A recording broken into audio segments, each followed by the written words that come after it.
Okay, so I said that we were going to move on to talk about craft and about how to make your novel unputdownable. But I interviewed my publisher and friend, Mike Kraus, this afternoon, and I didn't have a chance to pull together what I want to talk about when we start talking about making your novel unputdownable. And I have been getting some feedback on the manifestation and abundance videos that we've been working on this week. And I'm delighted at how many people are talking about writing out a plan and how many people really seem to understand that your negative programming is a map, a road map to what you want and what you want to change. One of the things that I talked about in Madrid 20 Books, so I was lucky enough to give the keynote in Madrid, one of the things I talked about was the brain's plasticity. We haven't been studying the brain for very long, and a lot of the early stuff that we know about the brain's plasticity, the ability for the brain to rewire itself, it comes from trauma. So I think Phineas Gage was one of the first examples of somebody who was struck in a railroad accident and had a spike through his head and came through that, lived, and came through that with an entirely different personality. And so new branches of medicine started to grow around this idea of the brain being something that drove this human engine rather than the four humors, which had been good old-timey medicine for such a long time. Although, goodness, sometimes don't you think, I don't know, maybe we should try cocaine? I haven't, but I'm too chicken. So medicine moved into this idea of the brain. We're going to talk quite a lot in the coming days about left and right and what they do and the preponderance of one type of thinking over another and this shift that we are seeing into a whole brain approach to the brain. But for the purposes of manifestation, I need you to know that what you have in this spongy, mushroomy thing inside your cranium is not hardwired unless you allow it to be so.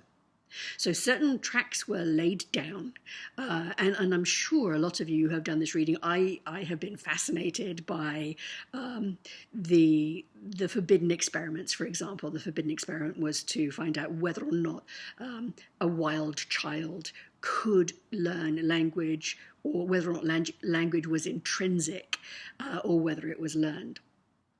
And there have been some fairly terrible people who have done some fairly terrible experiments. But there are other ways that we have been able to learn about what is hardwired, what is learned, and what the brain can do when. And it turns out that even far, far, far into your life, even as old as me, you can retrain your brain. It is more software than it is hardware. And if you want to rewire your brain, you can. You need to, for example, if you have uncovered your core misbelief, and I believe that from some of the things that I'm hearing, some people have uncovered their core misbelief.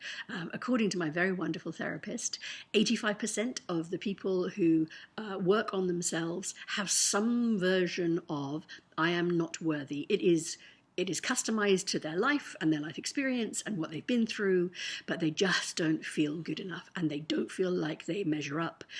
And retraining your brain out of that requires you to tell yourself, to catch in that moment when you are telling yourself that you're not worthy, to catch it and turn it upside down.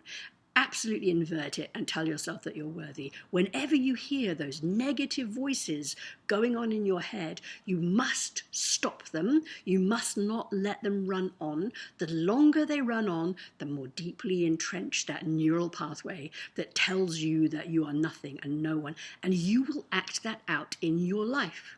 You will attract crappy things to you that prove what you believe is true because you're seeing the world through that particular lens. Sorry, I'd use both hands, but Lily Bear has gone to sleep on one arm and she's being quiet, so we're just going to let her do that.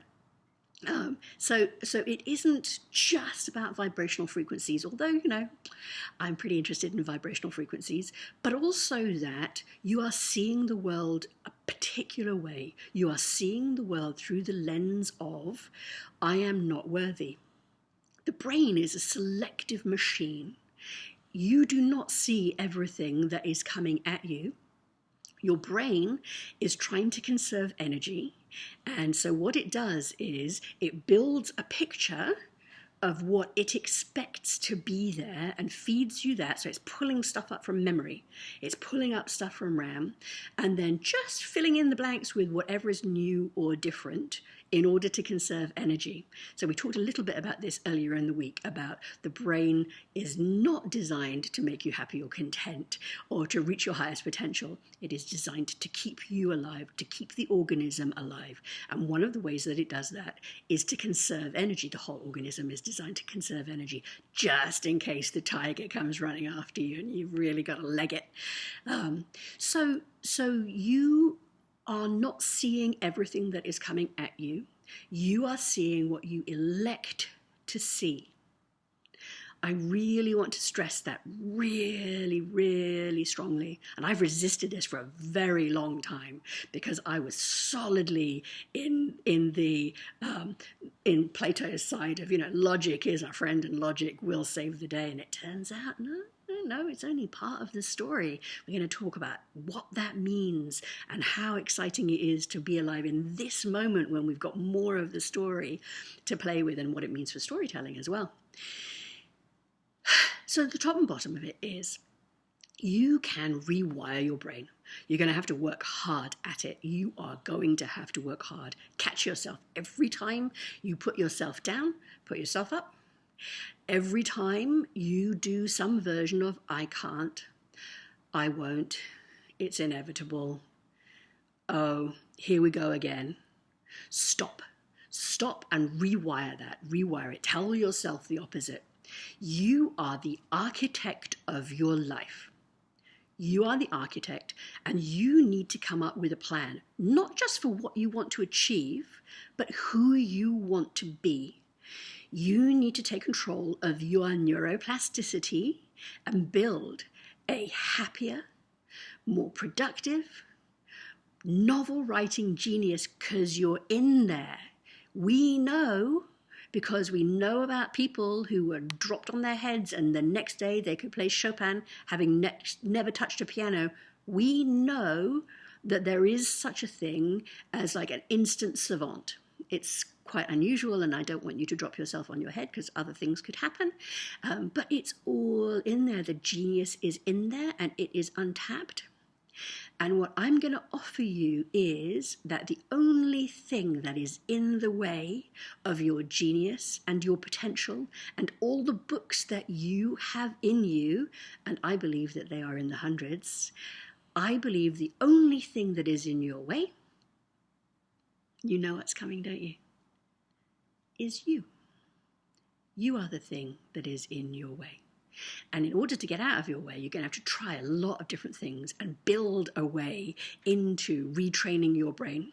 And there are lots of different ways that you can do this. So for some people, they try yoga in order to get themselves into a different wave pattern in the brain. It doesn't work for me, but it might work for you. The breathing exercises that we talked about earlier in the week, breathing in positivity, breathing in intention, breathing in what you want to create, and breathing out everything that you want to let go. Now, why did I suggest that you don't necessarily want to name what it is you're letting go? Just I'm letting go of all the crap. The reason that I suggested that is the brain does not understand not. It doesn't understand a not thing. So if I tell you, for example, don't think about elephants, in order to not think about elephants, you have to think about elephants. I know, it's just a mind bleep, isn't it? And so letting go of some of the bad stuff, I personally believe in therapy. in therapy. I believe in the therapeutic model. I like talking, but I do not believe that you need to dig up every single thing that has ever happened to you and turn it around and around and around and around. You can let go of some of these things. Some of them are deeply ingrained, and you're going to have to work very, very hard to get through them. But you keep telling yourself, I am the architect of me.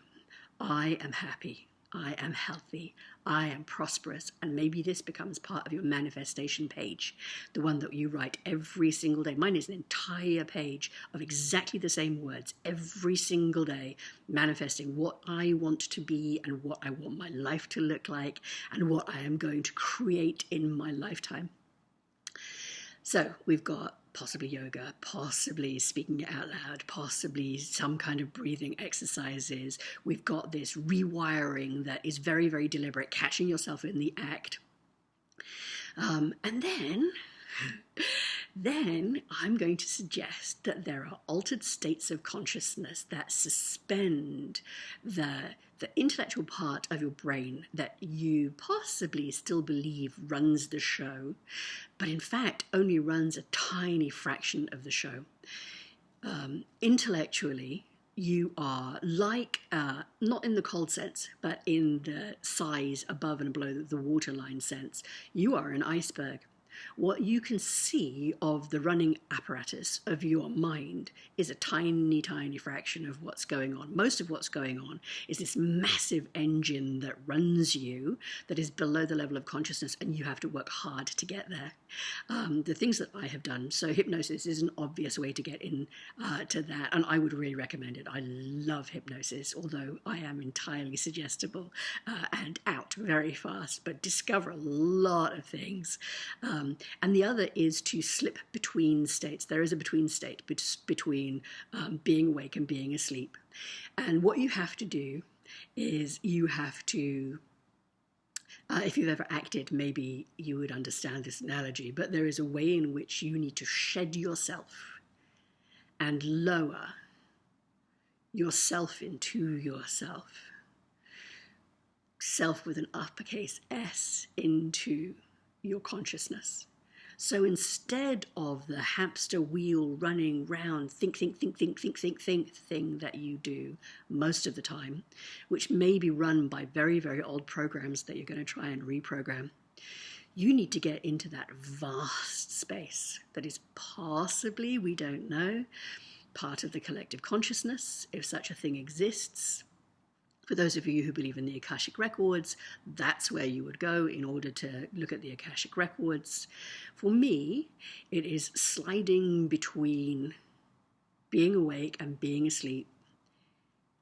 And it is a vibrant, vibrant place. I could show you if I was right there because I love energy work and I love doing it. But all I can tell you is you need to shed yourself, your day-to-day busy self, and relax as much as you can, and then allow your higher consciousness to be the consciousness that is driving you. And you just keep letting go of thought. Thought is a tiny, tiny part of who you are. You keep letting go of it, and you keep inviting in your highest and best self. We are going to go on to talk about craft. We are way over time. So this, I don't know if you can see in this light because it's pretty dark here, but this is very, very beautiful rock. I want you to share with me some of the manifestation techniques that you have used or that you are going to use in order to access your very, very highest self and your purpose. All right, tomorrow we're moving on to craft, and all of this is relevant. Bye.